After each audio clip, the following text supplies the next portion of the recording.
నిన్న కపాల్ ముఖ చిత్రాన్ని అదేనండి కేఏ పాల్ ముఖ చిత్రాన్ని చూపిస్తూ అతని వీడియోలో అతని ఏడుపును అంతటినీ కూడా ఎండగట్టడం జరిగింది. ఆ వీడియో మీలో చాలామంది చూశారు. అండ్ ఇంకొక వీడియో అంటే ఒక విదేశీయుడి దగ్గరికి పోయి అక్కడి నుంచి భారత ప్రభుత్వానికి వ్యతిరేకంగా ఎలా వ్యాఖ్యలు చేస్తూ ఉన్నాడు. ఈ మనిషిని అసలు జనాల మధ్య వదలొచ్చా? ఇతని మీద దేశద్రోహ చట్టానికి కూడా ప్రయోగించవచ్చు. కపాల్ కమెడియన్ కాదు, కపాల్ ఒక మత పిచ్చోడు అండ్ మతం అడ్డు పెట్టుకొని విపరీతంగా డబ్బులు సంపాదించడం అలవాటుగా మారినోడు. ఒకప్పుడు రాజభోగాలు అనుభవించాడు, ఇప్పుడు స్వదేశంలో మాత్రం పిచ్చోడు. బయట దేశాల్లో ఇప్పటికీ ఆ ఇమేజ్ని వాడుకుంటా చాలామందిని పెద్ద పెద్ద లెవెల్ పీపుల్ని కూడా కలుస్తా ఇక్కడ ఉన్న వాళ్ళని అందరినీ కూడా గ్యాంబ్లింగ్ చేస్తూ ఉన్నాడు. కపాల్ అంటేనే గ్యాంబ్లర్ అంటేనే కపాల్. ఈ విషయాన్ని నేను గట్టిగా చెప్పగలను, ఎందుకంటే ఇతని మాటలే దానికి అద్దం పడతా ఉన్నాయి. ఒకసారి చూడండి.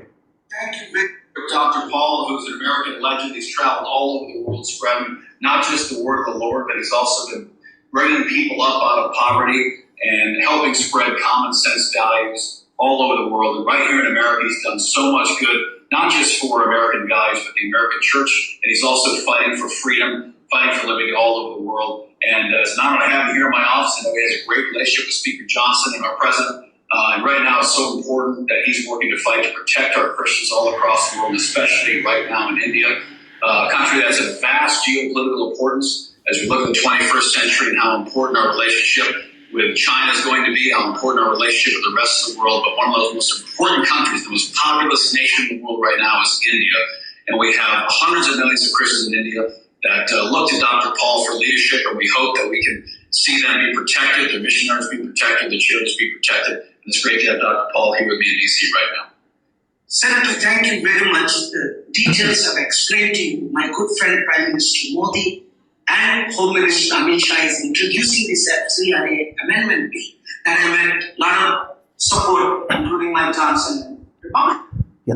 ఎంతటి దిగజారుడుతనం అండి, ఎంతటి దేశద్రోహపు చర్య ఇది.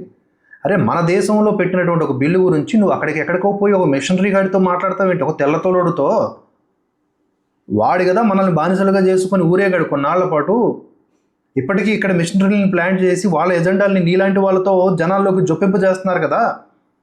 ఈ కపాల్ ఏం చేస్తున్నాడు చూడండి. అక్కడికి వెళ్ళి ఇప్పుడు అతను అక్కడ ఆ అమెరికా వాడో లేకపోతే ఎవడో ఆ ఫారిన్ పర్సన్ ఏం మాట్లాడుతూ ఉన్నాడు? మిషనరీలు, చర్చిలు, వీటి బాగు కోసం ఆయన ఐడియాలజీతో పర్ఫెక్ట్గానే ఉన్నాడు. దాన్ని నువ్వు భారతదేశంలో ప్లాన్ చేస్తానంటావేంటి? అది దేశ ప్రజలకు సంబంధించింది కాదు కదా, అదొక మతానికి సంబంధించింది. క్రిస్టల్ క్లియర్గా ఈ తెల్లోడు చెప్పినటువంటి మాటలు మనకు అర్థమవుతుందిగా. దాన్ని పట్టుకుని ప్రైమ్ మినిస్టర్ మోదీ, అమిత్ షా ఏంటది అసలు నాకు అర్థం కాదు. So this bill they are introducing could take away all the churches, temples, schools, hospitals, charities from Indian entire institutions under FCRA Amendment Bill 16A. So I'm requesting, Americans requesting senators and we're requesting Prime Minister Modi to remove that part. Don't take away Christian charities and assets worth trillions of dollars. Well, we got you back 100%. Great to see you. Thank you. So ఇక్కడ మనం చెప్పాలనుకుంటుంది ఏంటంటే, FCRA సవరణ బిల్లుపై భారత ప్రభుత్వానికి America senator ద్వారా విజ్ఞప్తి ఇప్పించాడు కపాల్. ఇది చాలా ప్రమాదకరమైనటువంటి ఆలోచన తీరు. ఈ కేఏ పాల్తో కలిసి అమెరికా సెనేటర్ టిమ్ షీహీ అంట ఎఫ్సిఆర్ఏ సవరణ బిల్లును పునర్వ్యవస్థీకరించాలని ప్రధాని మోదీ కేంద్ర హోంమంత్రి అమిత్ షాను కోరినట్లుగా సమాచారం.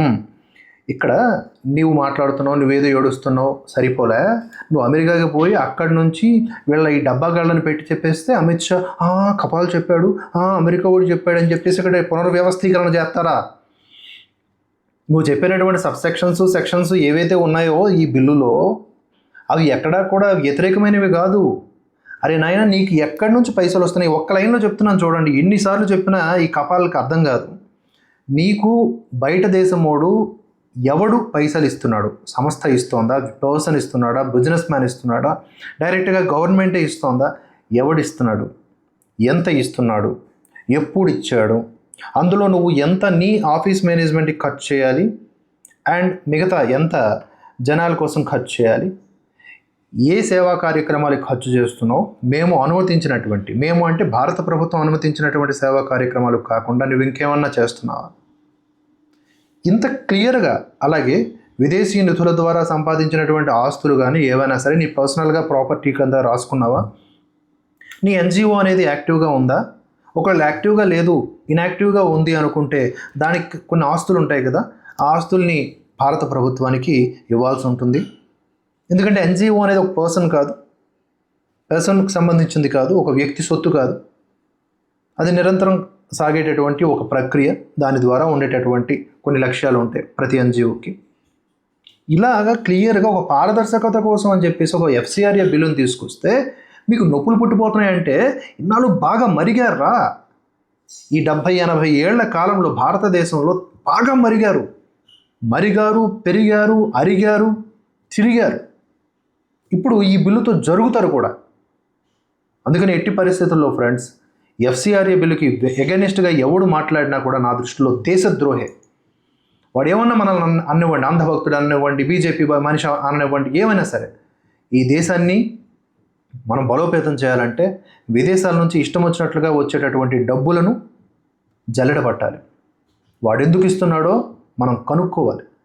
అరే ఒక్క సోరోస్ లాంటి వాడు ఒక 100 కోట్లు వెదజల్లి వేలాది యూట్యూబ్ ఛానల్స్ని తయారు చేసేసుకొని దేశానికి వ్యతిరేకంగా కథనాలు రాయాలని రాశాడు ఆల్రెడీ. ఇప్పుడు ఈ ఆల్ట్, వైర్ ఇవన్నీ కూడా అలా విదేశీ నిధులను పొందినవే. విదేశీ నిధులు పొందితే స్వదేశానికి ఎగెనిస్ట్గా రాతలు వస్తాయి. అలాగే విదేశీ నిధులు పొందేటటువంటి మిషనరీలు స్వదేశంలో ఉన్న హిందువుల్ని మతాలు మారుస్తాయి. ఈ కపాల్ అనే వ్యక్తి ఇమ్మీడియట్గా భారత్ రాగానే అరెస్ట్ చేసి లోపల పడేయాలి. వైఎస్ రాజశేఖర రెడ్డి ఎట్లాగైతే అతని పర్సనల్ గ్రజ్లో భాగంగా లోపల పడేశాడో అట్లా లోపల పడేసి తిరగడం కూడా చేయాలి. నోటికి ఏదొస్తే అది మాట్లాడుతున్నటువంటి కపాల్ డేంజరస్ టు ది కంట్రీ.